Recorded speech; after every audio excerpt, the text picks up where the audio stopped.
Salut les potos, on se retrouve pour la revue de l'épisode 2 de la saison 4 de Demon Slayer intitulé l'entraînement des Hashira.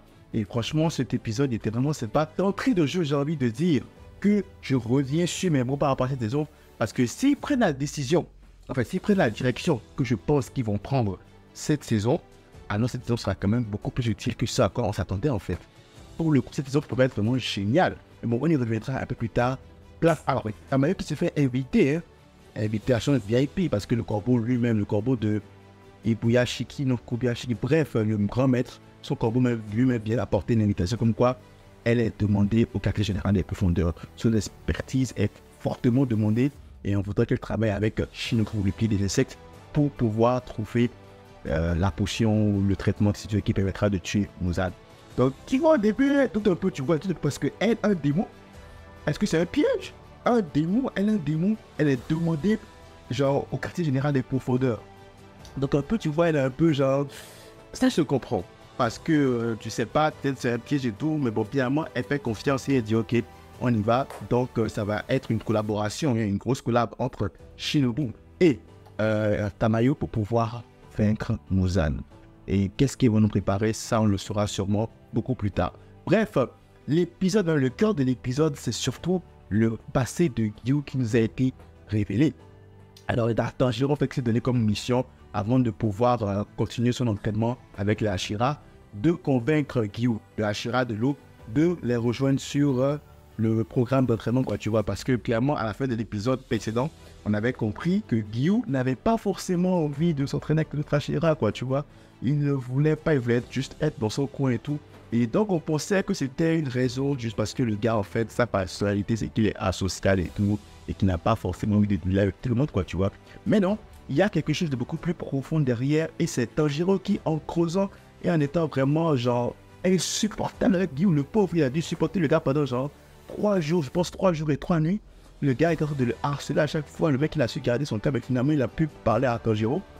Donc, c'est grâce à cette détermination de Tanjiro, cette persévérance de Tanjiro que nous, on a pu connaître, en fait, le passé de Gyu. Gyu avait un meilleur ami.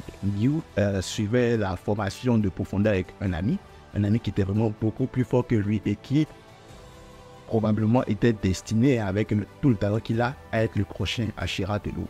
Mais qu'est-ce qui s'est passé? L'ami a clamsé pour les protéger, classique, et donc Gyu s'en est voulu à mort. Il s'en est voulu de ne pas être assez fort pour avoir été son ami. Il se disait que s'il avait été un peu plus fort, qu'il avait été un peu plus compétent, et bien voilà, son ami n'aurait pas eu à porter tout le poids de ses épaules, du coup se sacrifier, et puis voilà quoi, mourir. Donc c'est une culpabilité qu'il a rongée pendant longtemps, jusqu'au point même où il se disait qu'il ne méritait clairement pas sa place parmi les Hashira. Et du coup, je pense que c'est cette mentalité-là qu'il avait à chaque fois de se dire qu'il ne mérite pas sa place parmi les Hashira, qui a fait qu'en fait, il s'est retiré lorsque le moment d'entraîner les Hashira est arrivé et tout, quoi, tu vois. Et même à un moment donné, il a dit que le truc intéressant, c'est que Tanjiro l'a un peu laissé tomber parce que pour lui, Tanjiro était censé continuer sa formation de la maîtrise du souffle de l'eau pour pouvoir devenir le prochain Hashira. Donc en gros, quand tu regardes ça un peu d'un point de vue genre global, quand tu prends genre l'œuvre de Demon Slayer dans toute sa globalité, tu te dis, mais attends, est-ce que ce mec Gyu là en fait n'avait pas vu en Tanjiro un potentiel remplaçant? En mode il s'est dit, ouais, finalement en fait moi je garde juste la place du pilier de l'eau par intérim. Voilà un véritable pilier de l'eau qui va arriver, donc voilà, il va continuer sa formation. Et quand il sera prêt, il va pouvoir prendre ma place, quoi, tu vois. Donc potentiellement en fait, Gyu avait vu en Tanjiro un remplaçant, genre un correct remplaçant pour son poste, parce que pour lui en fait, il gardait juste le poste par intérim, parce que lui-même ne se considérait jamais comme le Hashira de l'eau. Donc ça explique un peu son comportement de temps en temps pendant la réunion des Hashira et même son désir de vouloir s'entraîner seul alors que tous les Hashira sont en train de se regrouper pour s'entraîner eux-mêmes et pour entraîner tout le monde. J'ai bien aimé aussi le fait que ce soit Tanjiro. Après tu me diras aussi, personne ne pouvait le faire, ne pouvait aller parler à Gyu.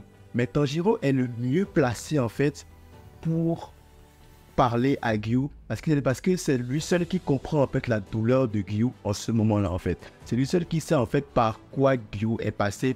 Ce sentiment de culpabilité, Tanjiro l'a déjà vécu plusieurs fois. Quand ses parents sont morts, il s'est dit non, s'il avait été là plus tôt, il n'y aurait pas eu tout ça. En fait, quand sa famille, sa mère et ses frères, sœurs sont morts, il s'est dit que s'il avait été plus fort, s'il avait été dans ce moment, ça ne se serait pas passé. À la mort de Rengoku, il s'en est grave voulu. Il s'est dit que c'était lui qui devait mourir à la place de Rengoku. Donc tu vois, avec tous ces événements-là, en fait, Tanjiro était le mieux placé en fait, pour pouvoir parler à Gyu parce que il a une réelle empathie pour Gyu. En fait, il comprend ce que Gyu ressent en fait. Il comprend clairement ce que Gyu ressent, donc c'était la même personne pour parler à Gyu. Et donc voilà quoi, les mots de Gyu, même si c'était un peu de la blague avec les trucs et tout. Donc les mots de Tanjiro ont touché Gyu. Et Gyu en fait s'est rendu compte que ce qu'il faisait c'était un peu de la merde, quoi, tu vois, c'était un peu égoïste et tout, tu vois. Je pense que Gyu aussi a compris que Tanjiro était le mieux placé.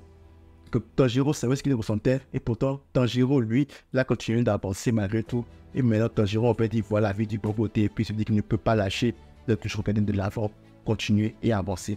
Donc avec ces mots là en fait de Tanjiro, genre mots au travers desquels Tanjiro disait à Gyu que est-ce que vraiment tu penses que ton pote qui est mort là voudrait que tu sois là en train de ruminer comme ça de le passer à chaque fois.